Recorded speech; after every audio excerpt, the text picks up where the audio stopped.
Samantha pensait que sa fille Julia, âgée de 3 ans, inventait le monstre sous son lit. Mais un jour, elle a vu quelque chose traverser la pièce en courant au milieu de la nuit et a découvert que Julia ne mentait pas. Alors que la plupart des habitants de Manhattan dormaient profondément, y compris les petits Julia et Jacob Well, leur mère Samantha était bien réveillée. Elle prenait enfin sa tasse de thé, s'asseyait devant son ordinateur portable et attendait que les mots viennent. Elle était auteure de livres pour enfants, et même si elle écrivait souvent sur l'importance de se coucher tôt et de se lever tôt, elle se demandait ce que les enfants penseraient de son propre mode de vie. À peine couchée, tôt levée, s'est-elle dit en soupirant. La tasse de thé vert était pleine, froide et oubliée pour la 3e fois de la soirée. Réfléchissant aux moyens de surmonter son blocage créatif, elle décida d'essayer de se déplacer de l'autre côté de la table à manger. Peut-être qu'un changement d'endroit m'aidera, s'est-elle dit. Elle installa son ordinateur portable et, avant de se remettre à écrire, jeta un coup d'œil dans la pièce sombre. Si est alors qu'elle remarqua quelque chose d'inattendu. Elle consulta l'horloge, il était 2 heures du matin, et les lumières de la chambre de Julia et Jacob s'allumèrent soudainement. Julia venait d'apprendre le fonctionnement des interrupteurs, ce devait donc être elle. Samantha se dirigea rapidement vers la chambre et ouvrit la porte, faisant sursauter Julia, âgée de 3 ans. Elle se tenait debout dans son berceau et, dès qu'elle vit Samantha, elle s'écria « Maman !» et tendit les mains vers elle, voulant qu'on la prenne. Samantha l'a prise dans ses bras et lui a demandé « Qu'est-ce ce qu'il y a, ma chérie ?» Julia resserra ses bras autour de sa mère et dit « Il y a quelqu'un sous mon lit, maman. J'ai peur. Et si c'était un monstre ?» Samantha sourit, pensant qu'elle savait de quoi il s'agissait. Depuis qu'elle avait fait dormir Julia dans une autre chambre au lieu de la faire dormir à côté d'elle, Julia se plaignait tous les soirs. Elle espérait que Samantha se sentirait obligée de la ramener à son ancienne place, juste à côté de sa maman. Depuis quelques jours, Samantha entendait parler de ce soi-disant monstre sous le lit. « Chérie, je te promets qu'il n'y a rien sous le lit. Nous sommes en sécurité ici.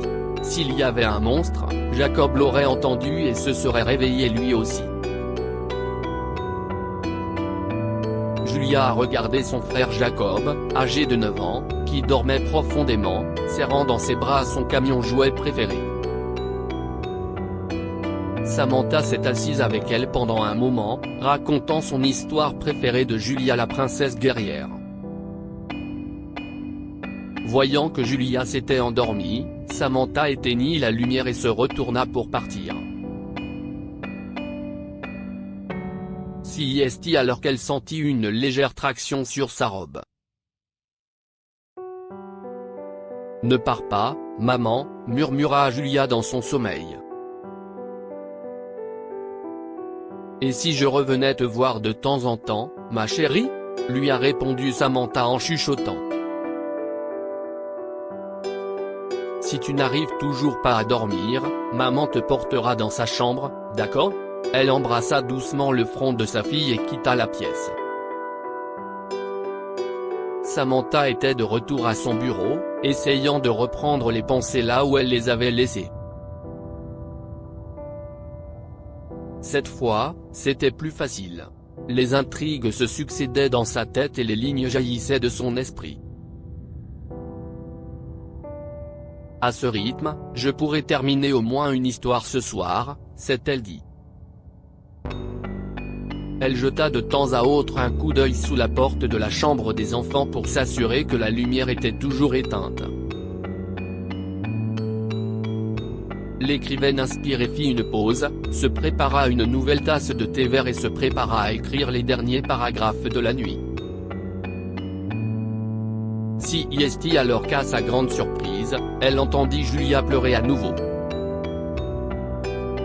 Elle vérifia l'heure, il était 3h30. Julia n'a jamais veillé aussi tard.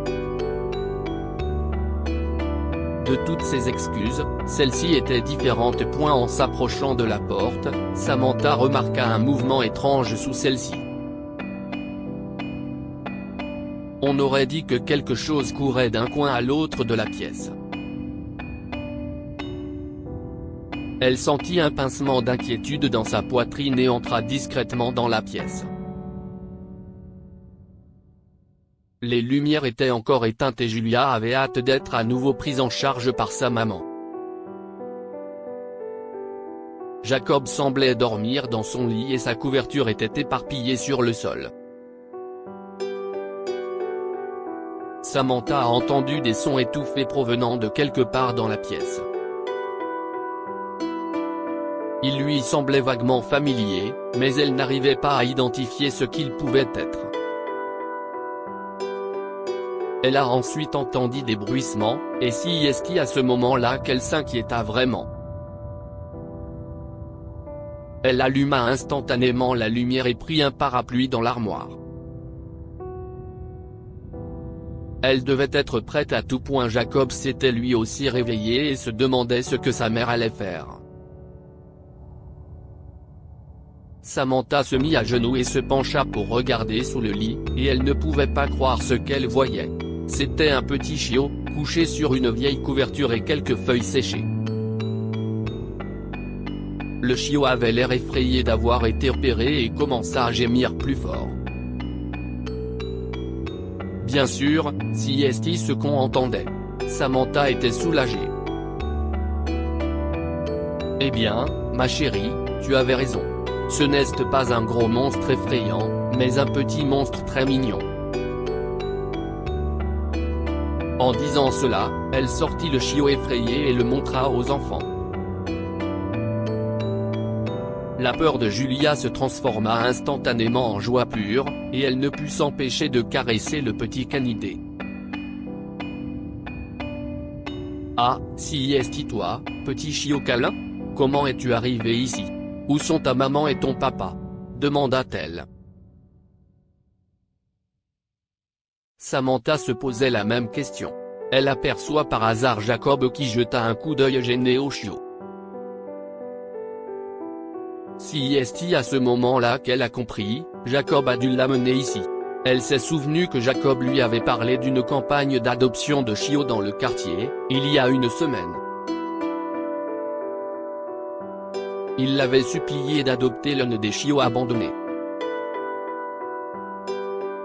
S'il te plaît, maman. Je te promets que je m'occuperai du chiot. Tu n'auras pas à le nourrir ni à lui donner un bain. Je vais même nettoyer ses crottes et l'entraîner à obéir. Mais Jacob savait que Samantha ne céderait pas, car elle avait déjà dit aux enfants qu'ils n'auraient le droit d'avoir des animaux qu'à partir de 10 ans.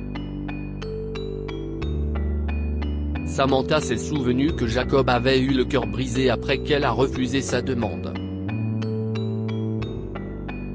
Il avait dû lui amener ce petit chiot en douce, sans le lui dire. C'était toi, n'est-ce pas, Jacob? Le garçon a évité le contact visuel avec sa mère et a hoché la tête avec crainte en signe de confession. Samantha l'a appelé, lui a tenu la main et lui a dit que ce qu'il a fait n'était pas bien.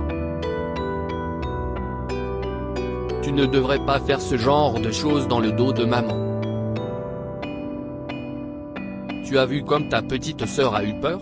Viens t'excuser auprès d'elle, a dit Samantha d'une voix gentille mais sévère. Jacob s'émeut en serrant sa sœur dans ses bras. Je suis vraiment désolé, Julia, s'écria-t-il.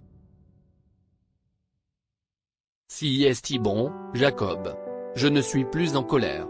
Ce chiot peut rester sous mon lit pour que nous nous protégions l'un de l'autre. Et s'il te plaît, est-ce que je peux lui donner un nom ?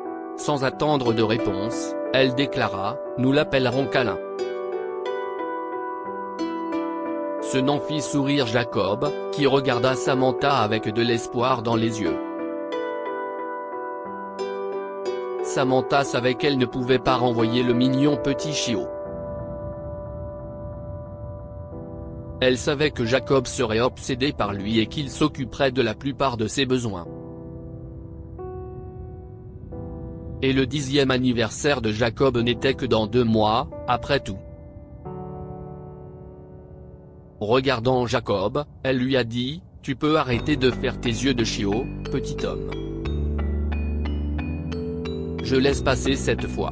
Câlin fait maintenant partie de la famille. » Les enfants l'aune te serraient très fort dans leurs bras et ont crié de joie.